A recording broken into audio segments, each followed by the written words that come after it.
Picture चालू करो बे। कल कहेंगे भैया, लेकिन सर अभी पार्लियामेंट को यूज करेंगे कल।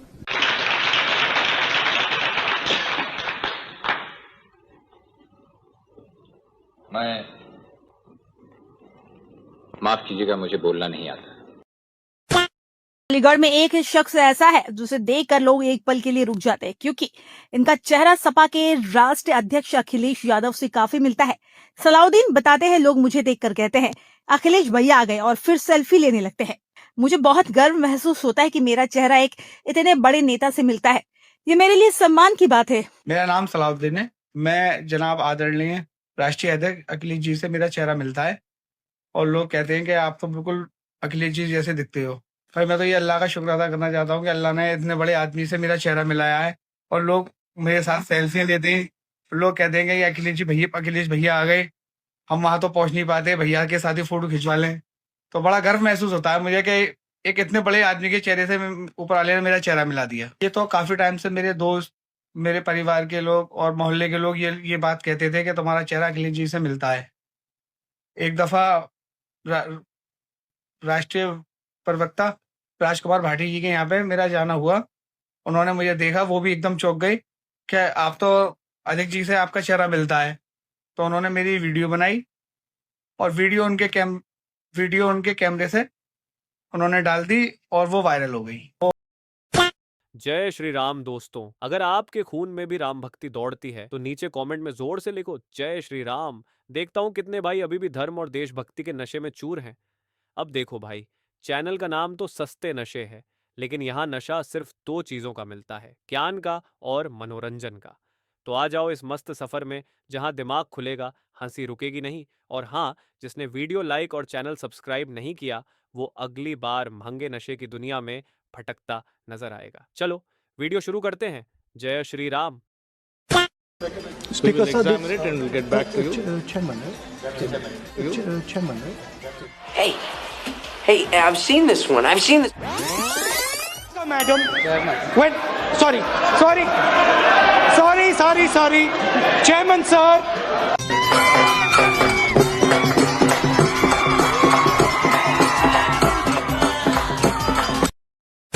भाई बीजेपी वाले ये शहजाद पूनावाला का नाम बदलकर मीम मशीन क्यों नहीं रख देते? कभी तो मेरी माँ का बर्थडे, कभी खंडन पगलू, और अब ये वीडियो जरूर देखना जो वायरल हो रहा है। Saravanan ji, Parasakti movie is based on what? Please explain.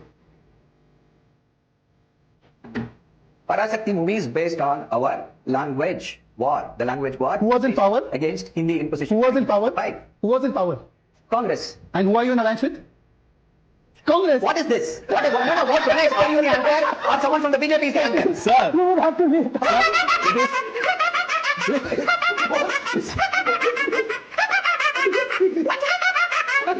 I think the whole right wing ecosystem and Shahzad Poonawalla just roasted the DMK like hell. जिसने भी ये डिबेट नहीं देखी उसको एक छोटा सा कॉन्टेक्स्ट। लेफ्ट के एक नेता है विवेक श्रीवास्तव, जिन्होंने 2 लाइन हिंदी में गुनगुना दी। I think 250 लाख करोड़ तो कम से कम हमें वापस करना है इस मुल्क को। तो डीएमके के भाई साहब ने ऑफेंस ले लिया। Please don't invite if you don't have speakers who will speak in English.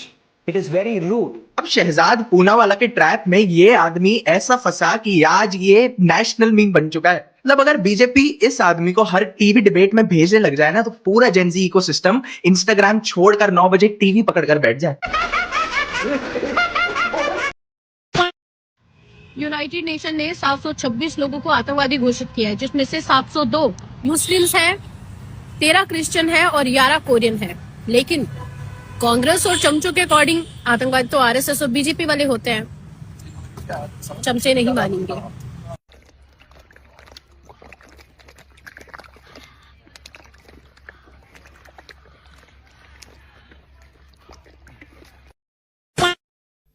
Faraz भाई जरा थोड़ा, वैसे बजट का बो भी नहीं राहुल गांधी जी को पता होगा। ये बजट चिल्ला रहे हैं, ये बताओ, बजट का बो भी नहीं पता होगा।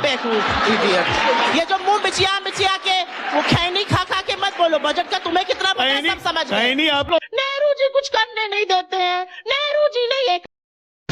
मोदी जी घबराए हुए हैं। आपने देखा जो ट्रेड डील 4 महीने से रुकी किसी ना किसी कारण, जो मैं जानता हूं नरेंद्र मोदी जानते हैं। नरेंद्र मोदी जी ने कल शाम उस डील को साइन कर दिया।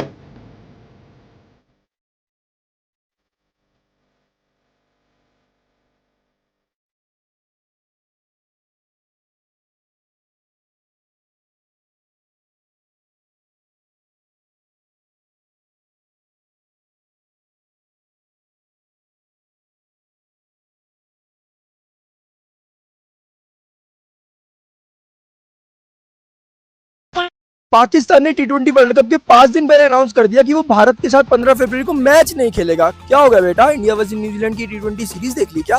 पाकिस्तानियों के सपने में ईशान किशन और अभिषेक शर्मा आ रहे हैं क्या? बेटा आईसीसी की गद्दी पे तुम्हारा बाप बैठा है जिसका नाम है जय शाह। मैच रिवेन्यू के जो तुम्हारे 290 करोड़ रुपए बनते हैं ना, मैच स्किप करने पर जय शाह उसको रोक लेगा। ये इतना पैसा है कि तुम्हारी आर्म फोर्स की जिंदगी रुक जाएगी, फिर बंदूकों को लेकर घूमते रहना मेले में गुब्बारे फोड़ने के लिए। पहले बांग्लादेश ने टी20 वर्ल्ड कप से अपने आपको विड्रॉ किया और अब पाकिस्तान इंडिया के साथ मैच स्किप कर रहा है। दोनों इस्लामिक कंट्रीज मिलकर ये नैरेटिव सेट करना चाह रहे हैं कि India and Indians are not safe. साला तुमने अपने देश की हालत देखी है? तुम्हारे पीएम से ज्यादा स्टेबिलिटी तो हमने संजू सैमसन को दे रखी है। परफॉर्म करे या ना करे, ओपनिंग वही करेगा। और मैच स्किप करके जो तुम अपने देश के टीवी बचाना चाह रहे हो ना, सब समझ आ रहा है, लेकिन जय शाह तुम्हारे टीवी नहीं, तुम्हारी ही तोड़ेगा। और war is not an option बोलने वाले, स्प्रेड लव नॉट हेटेड की बकलोली करने वाले समझ ले कि डिसीजन जो है पाकिस्तान और बांग्लादेश ने लिया है। तो इससे तुम्हें इंटेंट समझ जाना चाहिए किस देश का क्या है। Firstly, we have not lost out on any territory. We are where we were before this whole thing started. But as a result of this agreement, it has been reached on the principle of mutual and equal security. So I think that should be the way we look at this whole disengagement process, that it is serves the interests of both countries to have a very stable LAC and with less chances of any confrontation taking place. That should be the larger viewpoint that we take. And not an inch has been lost. Not an inch has been lost.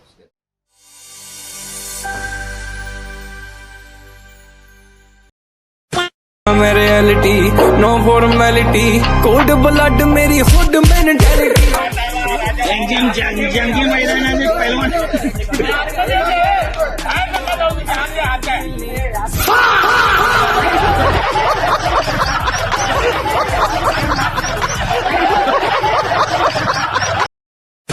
Sir, आप चाहते हैं कि मैं इस किताब को, इस magazine को कोट ना करूं? बिल्कुल। तो फिर मैं डिस्क्राइब तो कर सकता हूं। नॉट डिस्क्राइब नहीं कर सकते।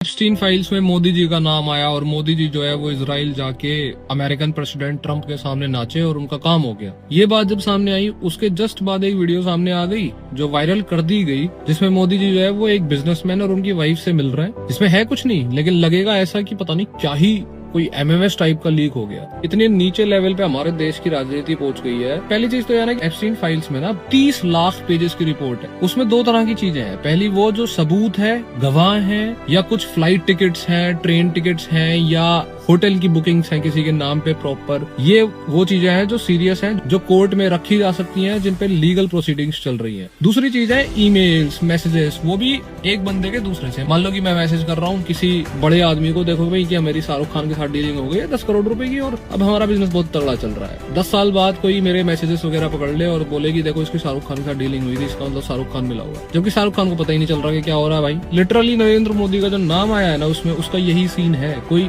0% एविडेंसेस, 0% कोई रिपोर्ट्स, कुछ नहीं। मोदी जी इजराइल पहुंचे थे और ग्लोबली इस बात की न्यूज आई थी क्योंकि पहला इंडियन पीएम वहां गया था। ऑब्वियस सी बात है कि जेफरी एप्स्टाइन जैसा बंदा जो है वो उस अपॉर्चुनिटी का इस्तेमाल तो करेगा ही ना। और आप ये देखो कि जिसने वो मोदी जी की बिजनेसमैन और उसकी वाइफ के साथ में फोटो खींचने की वीडियो वायरल करी है, वो सिर्फ मोदी जी का कैरेक्टर असैसिनेशन करने की कोशिश नहीं कर रहा वो आदमी जिसकी फैमिली नहीं, बच्चे नहीं, कुछ नहीं। यार वो बिजनेसमैन और उसकी वाइफ भी तो है, तुम उनका भी तो कैरेक्टर असैसिनेशन कर रहे हो कहीं ना कहीं। अब मैंने इतनी बात बोल दी ना कि भाई बीजेपी की तरफ है, तू तो बीजेपी से फंडिंग ले रहा है, बीजेपी से पैसे, बीजेपी से मुझे फर्क नहीं पड़ता।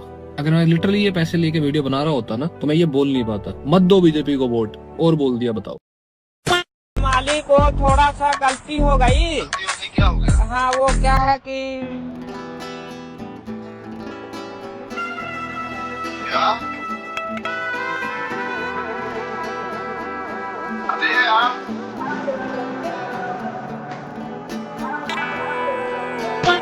ये कितना शर्मनाक है इसका अंदाजा आप खुद लगाइएगा। जो एप्स्टीन फाइल्स में अब भारत के प्रधानमंत्री नरेंद्र मोदी का नाम आ गया है। अमेरिका के सीरियल रेपिस्ट, बाल यौन शोषण के अपराधी, मानव तस्करी के अपराधी जेफरी एप्स्टीन ने 9 जुलाई 2017 को एक मेल में लिखा, the Indian prime minister Modi took advice and danced and sang in Israel for the benefit of the US president. They had met a few weeks ago. It worked.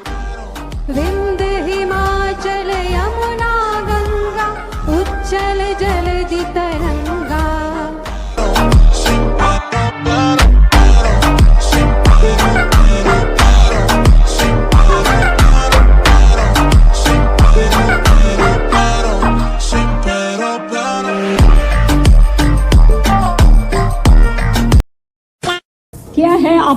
नहीं भविष्य इससे और भी खराब होगा।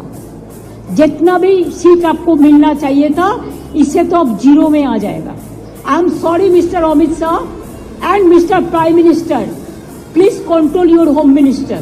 ये ममता बनर्जी मेरा मखौल उड़ा रही थी। ममता दीदी, जब प्रभु श्री राम ने राम सेतु बनाया तब रावण ऐसा ही मानता था कि इस प्रकार से मुझे कोई हरा सकता है क्या। मैं आपको बताता हूं, 2014 में हमें सिर्फ 2 सीट मिली थी, 2019 में 41% वोट और 18 सीटें मिली। 2024 में 39% वोट मिला है और 2021 की विधानसभा में 38% वोट और 77 सीटें लेकर शुभेंदु अधिकारी हमारे विपक्ष के नेता बने हुए विपक्षी।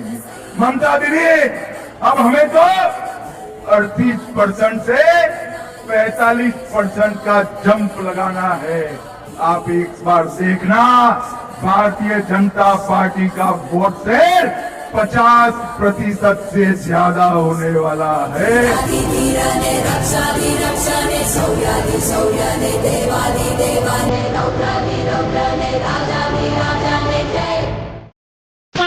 Sir, this is my 2 legs. I was a person with strong 2 legs, but below me nowadays I'm using artificial limbs. But those who are roaring about democracy, they committed an attack upon me 31 years ago in Kerala. The CPM leaders discussing about the marriage of my sister. I was returning to my home. That time, in a bazaar, an organized criminals caught me immediately after they down from the bus. They caught me from backside and put me down on the road and cut off 2 legs. They were shouting about Inqilab Zindabad. ये कैसे लोग हैं कि Sadanand ji master, उनका कोई गुनाह नहीं था, वो भारत माता की जय बोलते थे। उनका ये की गुनाह था, वो देश के गरीबों के लिए अच्छे रास्ते पर चलना चाहते थे। और जब उन्होंने अपने विचारों के अनुसार काम करना शुरू किया तो इन कम्युनिस्ट पार्टी ने उनके दोनों पैर काट दिए।